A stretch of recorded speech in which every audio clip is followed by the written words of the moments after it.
आप देख रहे हैं MKA टीवी न्यूज। हाँ, खान या बान, आप लोग मुत्तहिद हुए ना? आप लोग, आप में इत्तेहाद है? जोर से बोलो, इत्तेहाद है? तो आपका इत्तेहाद जो कल तक खान बान बोलता था कि मैं हिंदुत्व का नेता हूं, पहली कामयाबी आपको ये मिल गई कि 30 साल में कभी ईदगाह क्या थी नहीं मालूम था, तुमने उसको मजबूर कर दिया ईदगाह पर बुलाकर। ईदगाह पर आया नहीं आया। अब आपका सियासी शऊर इतना बढ़ गया कि आप वो जान चुके कि अब औरंगाबाद की आवाम एक बार इत्तेहाद की ताकत को महसूस कर ली। अब वो इम्तियाज जलील को दोबारा कामयाब करेंगे। तो उसने क्या किया? उद्धव ठाकरे ने कहा, तू अपनी जबान से बोल। क्या बोल? मस्जिद में जाकर जो नमाज पढ़ते उनका दिल अच्छा रहता। तो आपने कहा दिल तो इम्तियाज को दे चुके। तो उसने कहा कि जो लोग नमाज मस्जिद के पास आके पढ़ के फूंकते, बोला ना, पढ़ के फूंकते, खैरे मैं अभी यहां पे हिजबुल बहरतल कुर्सी पढ़ के फूंका हूं। माने आपका इत्तेहाद इतना ताकतवर है। मैं आपके सियासी शऊर को सलाम करता हूं कि जो खान बान कहता था, हिंदुत्व का नेता अपने आप को कहता था, जिसने 21 साल में कभी औरंगाबाद के दलितों के लिए, धंगरों के लिए, मराठाओं के लिए, मुस्लिम अकलियत के लिए, ईसाइयों के लिए, सिखों के लिए कोई काम नहीं किया, आज वो मजबूर है इसलिए कि खैरे जानता है उसका आखिरी इलेक्शन 2019 में हो गया। अब यहां से सिर्फ वापसी होने वाली है। और जो लोग ये बोल रहे नहीं दिल्ली का इलेक्शन है, हम क्या गिल्ली डंडा खेल रहे थे 5 साल से? दिल्ली का इलेक्शन है। अरे दिल्ली का इलेक्शन में औरंगाबाद से जाना है दिल्ली को। क्या बताओ उद्धव ठाकरे, तुमने ट्रिपल तलाक के कानून की तायीद की नहीं? तायीद की? तुमने CAA कानून की तायीद की? तुमने UAPA कानून की तायीद की? और UAPA का कानून पूरी दुनिया का दहशतगर्दी का सबसे बदतरीन कानून उद्धव ठाकरे ने तायीद की।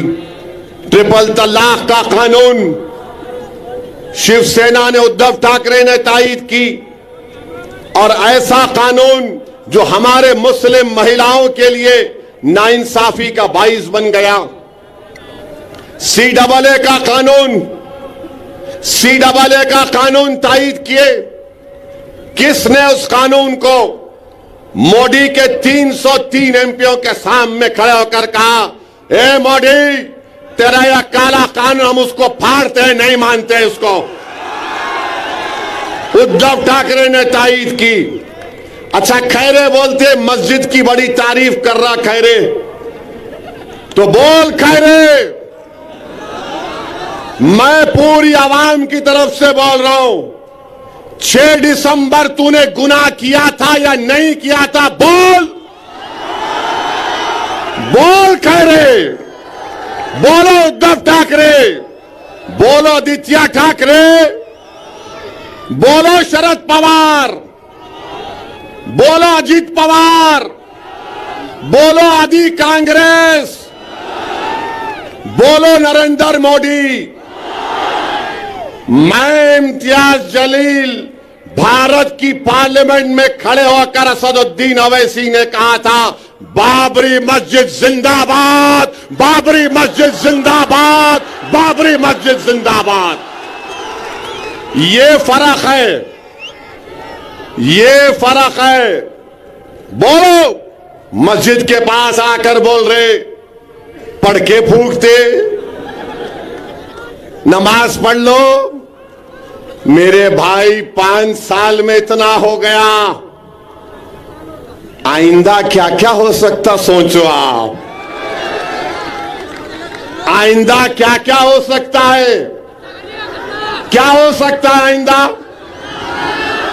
क्या पड़ेगा? क्या पड़ेगा? मैं नहीं बोल रहा हूं, तुम बोल रहे। ईदगाह पे आ गया, 6 दिसंबर से ईदगाह पे आ गया, ईदगाह से मस्जिद पे आ गया, मस्जिद से नमाजियों पे आ गया, फिर वो रहा पढ़ के फूंकते। अब आइंदा का कदम क्या है? क्या है? ये देखो, अरे वो नहीं बोलना, वो ना ना, वो नहीं बोलना, नहीं, वो मैं बोल रहा ही नहीं। ये क्या है? क्या है ये? है खतरनाक है तुम लोग। नहीं नहीं नहीं, नो नो नो, नहीं नहीं नहीं। अरे तो क्या कर रहे हैं भाई? अरे अरे तुम लोग क्या करने वाले हैं? 13 तारीख के दिन, अब सुनो, अब सुनो, 13 तारीख के दिन जो कटिंग करेंगे उसको क्या करेंगे? जो कटिंग करना चाह रहे उनको आप माने वोट, कटिंग से मतलब वोट, ज्यादा उसमें नहीं जाना, ना ना, मैं ऐसा आदमी नहीं हूं। अभी तक नान खलिया नहीं खिलाए मेरे को, खिलाने के बाद क्या हो सकता मेरे पे नहीं मालूम सर। तो सुनिए, अभी टाइम जा रहा, अरे ठहरो, आखिर में करेंगे पूरा ऑपरेशन। कल भी 2 जलसे है, अभी से पूरी बैटिंग कर लिए तो कैसा? तो आपको मैं बता रहा हूं कि 48 लोकसभा की सीट में से जो नए नए सेक्युलर बने हैं उद्धव ठाकरे, अब वो टिकट नहीं देते। मोदी तो खैर उन्होंने डिसाइड कर लिए, हमको घुसपैठी बोल दिए, और मोदी ने कह दिया कि मुस्लिम खवातीन ज्यादा बच्चे पैदा करते। मोदी ने कह दिया कि हिंदू बहनों के गले से मंगलसूत्र छीनकर मुसलमानों को दिया जाएगा। मेरे भाई एक बात समझो, जिस दिन उद्धव ठाकरे को मुख्यमंत्री बनने की कुर्सी मिल जाएगी, जिस दिन उद्धव ठाकरे को अपने बेटे की पॉलिटिकल फ्यूचर की तमानियत मिल जाएगी, उस दिन उद्धव ठाकरे सबको भूल जाएंगे। उस दिन सबको भूल जाएंगे। क्या क्या आपने नहीं लिखा अपने अखबार में कि मुस्लिम माइनॉरिटी को उनके वोट का हक छीन लेना चाहिए। आज आप आकर यहां पर ऐसे लोग भी हैं जो कह रहे नहीं, ऊपर देखो नीचे मत देखो, दिल्ली का इलेक्शन है। अरे बाबू, ऊपर देखे तो पतंग, नीचे देखे भी तो पतंग है इंशाअल्लाह ताला। 48 लोकसभा की सीट में आपने क्यों नहीं दिया? देना था मुंबई से, देना था नागपुर के पास से, क्यों नहीं दिया आपने?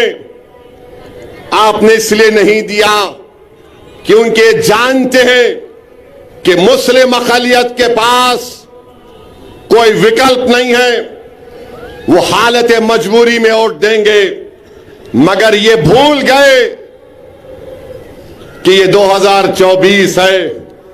अब महाराष्ट्र के दलितों के पास, महाराष्ट्र के दंगारों के पास महाराष्ट्र के वंचित समाज के पास एक विकल्प है और वो MIM पार्टी है। अब आप ये नहीं समझ सकते कि हम जिसको चाहे खड़ा करेंगे ये समाज इनको दे देगा। इससे आपको एक पैगाम मिलता है कि औरंगाबाद की सीट जो आपकी है, जो औरंगाबाद की आवाम की है, चाहे किसी समाज का हो, वो आपकी इज्जत को छीनना चाहते हैं। इम्तियाज जलील को हराने का मतलब यह है कि आपकी इज्जत को छीनना चाहते हैं, आपके इज्जत नफ्स को छीनना चाहते हैं, आपके इत्तेहाद को पारा पारा करना चाहते हैं। तो मेरे अजीज दोस्तों और बुजुर्गों, इन ताकतों को मौका मत दीजिए। अब वो दूसरा शिवसेना का कैंडिडेट है, क्या नाम उनका? हाँ हाँ हाँ, नाम है उनका, है नाम है, नाम है, बहुत नाम है उनका।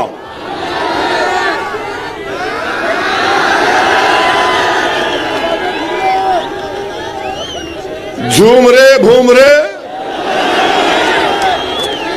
झूम बराबर झूम। उन्होंने खुद जोक बनाते हैं उसके ऊपर। और मेरी नजर में मैं शराब को कुत्ते का पेशाब बोलता हूं। मेरा डेमोक्रेटिक राइट है मेरा। अब उन्होंने एक है, उन्होंने जोक बनाते हैं उसके ऊपर। मेरे भाई एक तरफ घूम रहे और झूम रहे, दूसरी तरफ खैरे, और एक बीच में एक शरीफुल नफ्स, एक मासूम चेहरा रखने वाला आपका खादिम इम्तियाज जलील। आप तीनों की तस्वीर को सामने रखो, बुमरे, खैरे और इम्तियाज जलील, और आपको पता चल जाएगा कि भाई इन दोनों को देखे तो डर लग रहा, इसको देखे तो अपना लग रहा। तो अपनों का साथ दो, देंगे ना आप लोग? 13 तारीख को पूरा एक होकर साथ देंगे ना आप लोग? और जो लोग कटिंग करने पे आए, मत करो, मत करो। मैं तुमसे अपील कर रहा हूं, मैं तुम्हारे अच्छे के लिए बोल रहा हूं। तारीख में तुम्हारा नाम खराब हरूफ में लिखा जाएगा। औरंगाबाद की जब सियासी तारीख लिखी जाएगी तो लोग तुम्हारे नाम को इज्जत से नहीं लेंगे। आप एक थे, एक हैं और एक रहेंगे इंशाअल्लाह ताला। लोग बार बार मीडिया के लोग सवाल करते कि भाई आप इंडी अलायंस में क्यों नहीं गए?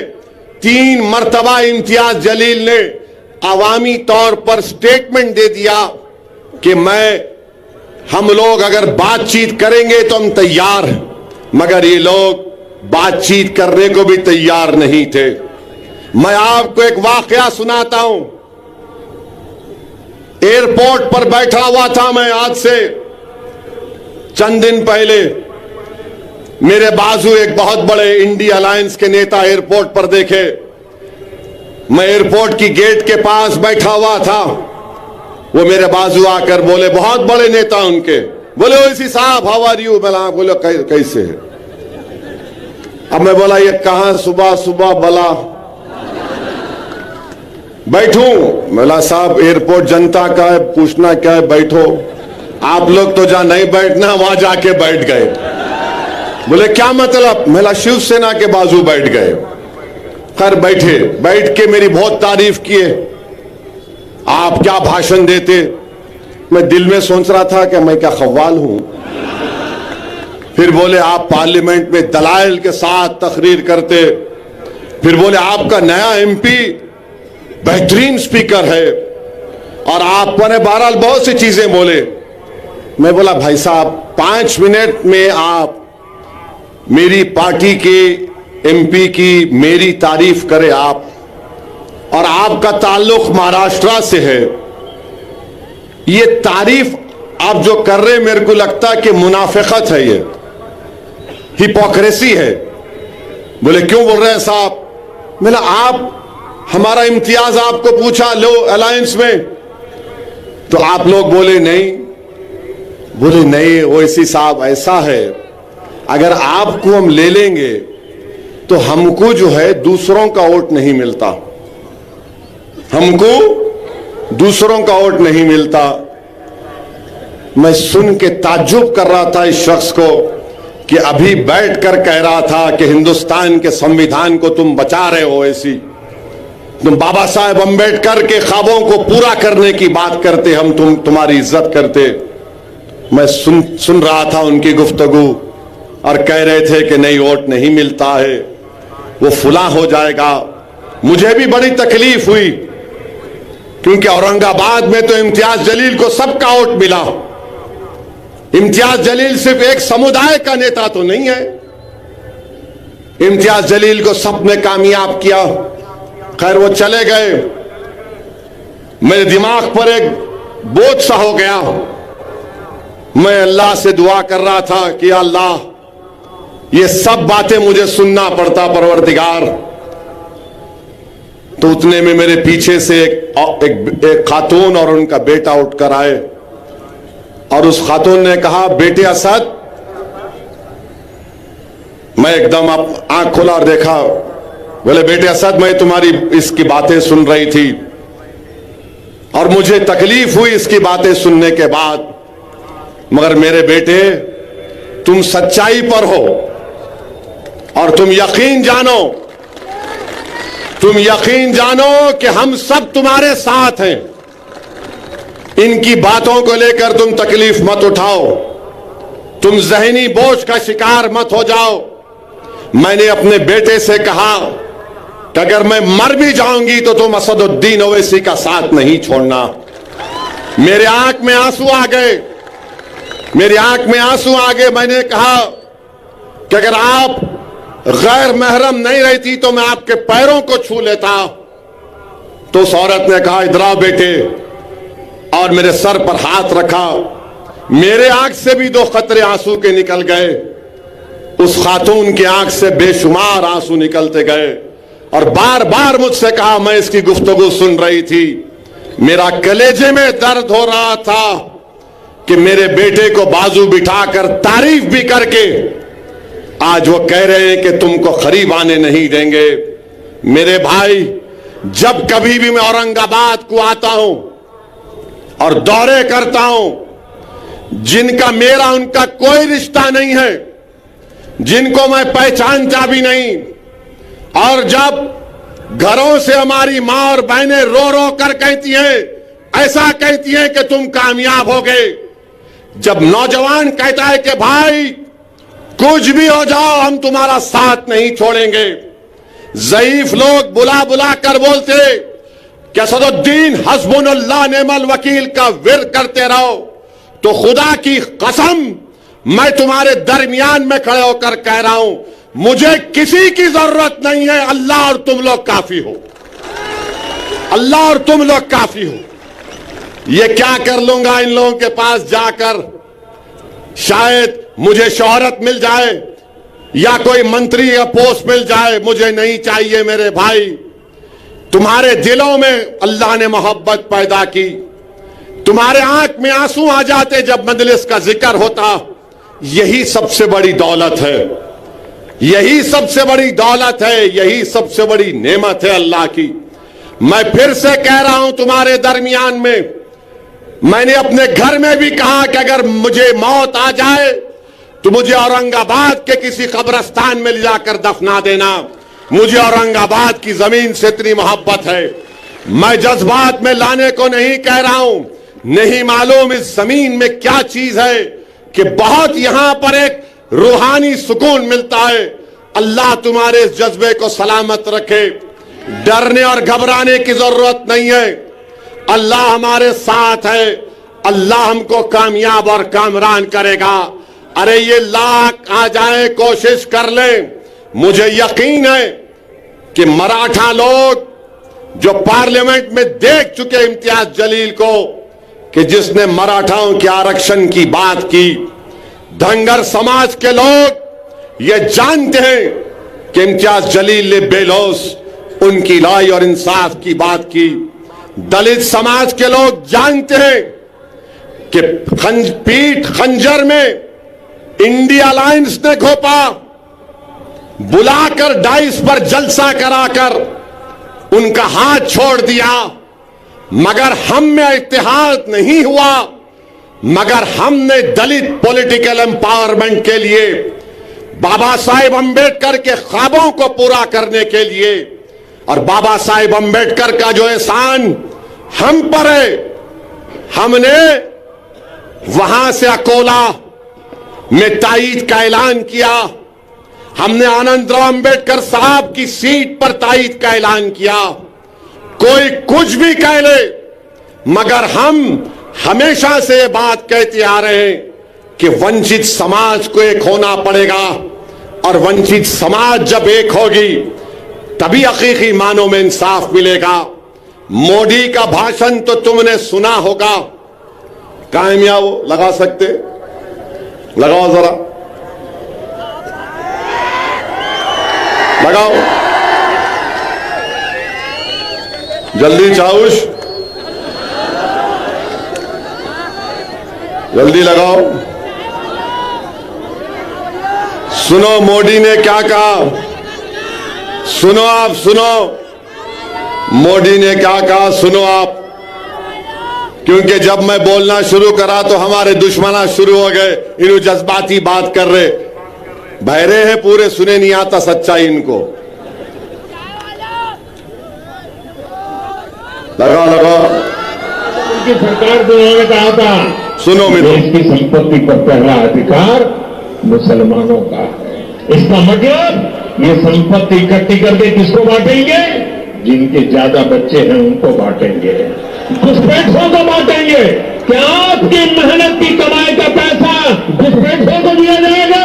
ये कांग्रेस का मैनिफेस्टो कह रहा है कि वो माता और बहनों का सोने का हिसाब करेंगे, उसकी जड़ती करेंगे, जानकारी लेंगे और फिर उस संपत्ति को बांट देंगे और उनको बांटेंगे जिनको मनमोहन सिंह जी की सरकार ने कहा था कि संपत्ति पर पहला अधिकार मुसलमानों का है।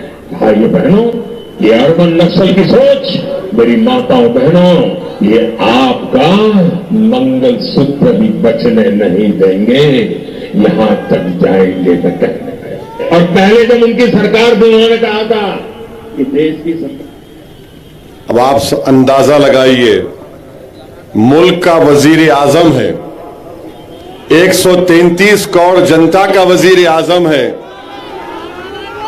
सुन तो लो, वो मालूम, सुनो, तुमला डबल मीनिंग निकालते हर बात का, डरा दिए मेरे को शुरू में। ये क्या है ये?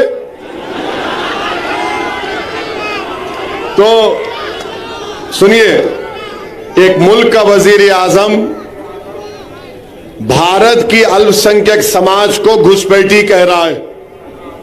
आप लोग घुसपैठी है? आप लोग घुसपैठी है? हमारी मां और बहनें, आप घुसपैठी है? अब जितने घुसपैठी नहीं, हाथ उठाओ।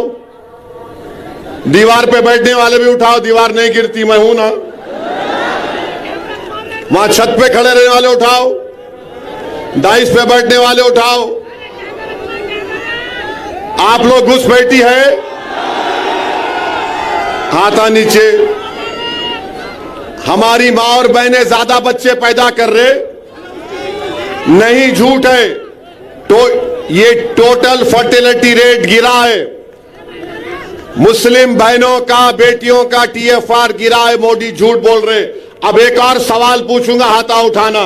क्या आपको पसंद है कि किसी हिंदू बहन के गले से मंगलसूत्र उतार कर अपने जेब में रखना? आपको पसंद है? उधर से बोलो, आपको पसंद है? ये मोदी बोल रहे हैं। और अब सुनो, आप जरा सुनो, हाथों हौरे पे हाथों ठहरो। अब आपको मालूम होगा कि 5 साल में हमारी मां और बहनें बैठी हुई हैं, 5 साल में 19 से 24 के दरमियान में भारत की महिलाओं ने, ये पॉइंट जरा मीडिया नहीं कैरी करेगा, आप लोग इसको वायरल करेंगे ना, करना। ये पॉइंट मीडिया डरता जरा मोदी से, हम उनके बाप से नहीं डरने वाले। तो 5 साल में भारत की महिलाओं ने, रिजर्व बैंक ऑफ इंडिया का डेटा है कि 1 लाख करोड़ रुपए का सोना गिरवी रखाकर पैसे लिए। 1 लाख करोड़। अब बताइए मोदी, ये महिलाओं से मोहब्बत है आपकी? 1 लाख करोड़ अगर कोई महिला, कोई खातून जेवर अगर गिरवी रखाती है तो उसके कलेजे पर, दिल पर पत्थर रखकर रखाती है, क्योंकि एक तो या तो उसकी मां की या खानदान की एक निशानी होती, दूसरा वो सोना रखते अपनी औलाद की बेटी की शादी के लिए, और जब गिरवी रखाते तो किसी का एक्सीडेंट हो गया, शादी कराना है या बच्चे को बाहर भिजाना है या कहीं फीस देना है, नरेंद्र मोदी 1 लाख करोड़ का सोना गिरवी रखा है महिलाओं ने। मेरे अजीज दोस्तों और बुजुर्गों, मगर मोदी कहते हमको जिहादी। आप लोग जिहादी हैं? जिहादी हैं आप लोग? मेरे को तो दिन रात बोलते रहते, मगर आवाम को गाली देना, एक देश का वजीर आजम है। आप बताइए मेरे अजीज दोस्तों और बुजुर्गों, क्या मुल्क का हाल नरेंद्र मोदी कर दिए? आप बताइए, कल अगर CAA NPR NRC होगा तो क्या उद्धव ठाकरे आकर ठहरेंगे औरंगाबाद में? अगर CAA NPR NRC होगा तो उसके माने क्या है कि अगर डॉक्टर गफ्फार कादरी, हमारे इम्तियाज जलील और हमारा ये दलित नेता, बाबू उठो, उधर आओ,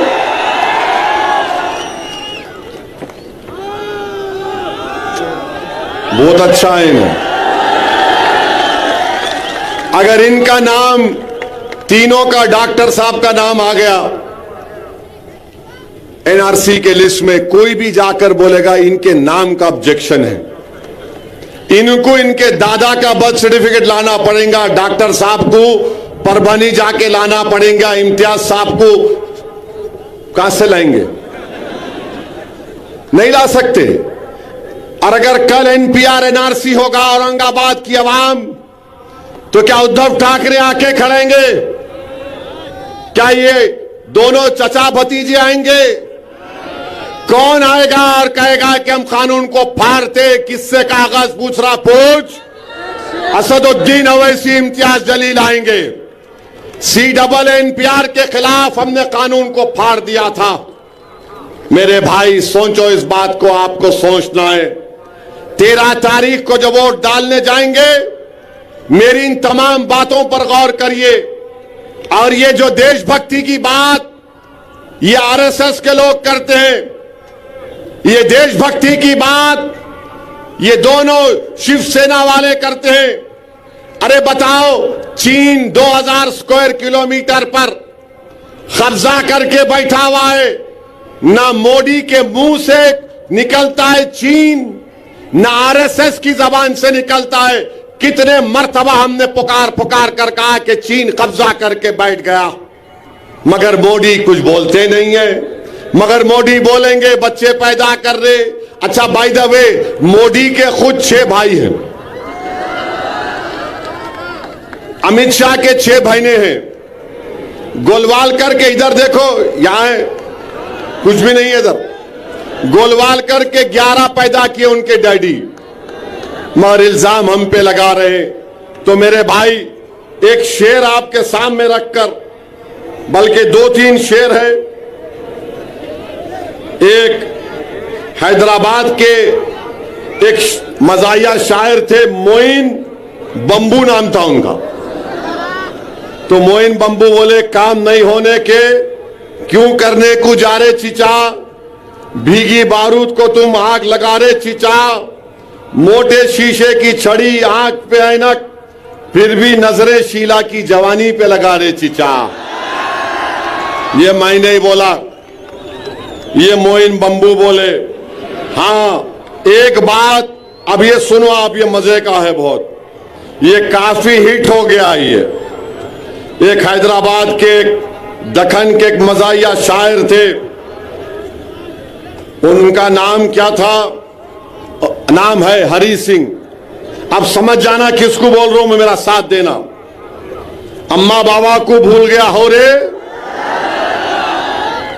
सारी जनता को हौला बना रहा, हिंदू मुसलमान को लड़ा रहा, शादी करके जोरू को भगाता, एनआरसी बोल के हमको डराता, बार बार बाहर के दौरे करता, जनता के पैसे बर्बाद करता, कातिल और जानियों को छोड़ता, बेगुनाहों को कैद करता, मंगलसूत्रों की झूठी अफवाह उड़ाता, गरीब लोगों को मजाक उड़ाता, लोगों को तकलीफ देके खुश होता, चौकीदार बन के उछल रहा, अपनी औकात भूल गया। अब आप 13 तारीख को मेरे को आके नहीं बोलना पड़ेगा अरे हो रे कहाँ है रे, तो आप लोग सब 13 तारीख को औरंगाबाद की फिजाओं में क्या नजर आएगा? औरंगाबाद की फिजाओं में क्या नजर आएगा? औरंगाबाद की फिजाओं में क्या नजर आएगा? कौन जीतेगा? जीतने वाले का नाम क्या होगा? जोर से बोलो, जोर से बोलो, औरंगाबाद जिंदाबाद, औरंगाबाद जिंदाबाद। अब आप डाल के खींचना, कैसा खींचेंगे? हटो, डाल के रप रप रप रप रप रप रप पूरे खैरे भूमरे पूरे गैब, और इम्तियाज जलील को कामयाब करिए। ये कोई इम्तियाज जलील साहब का रिकॉर्ड है, रिपोर्ट कार्ड है, खैरे तो नहीं पढ़ सकते मेरे को मालूम, भूमरे भी नहीं पढ़ेंगे, ये पूरा रिकॉर्ड है। देखिए 5 साल में 1.5 साल तो कोविड था, इम्तियाज साहब के ये रिपोर्ट कार्ड है।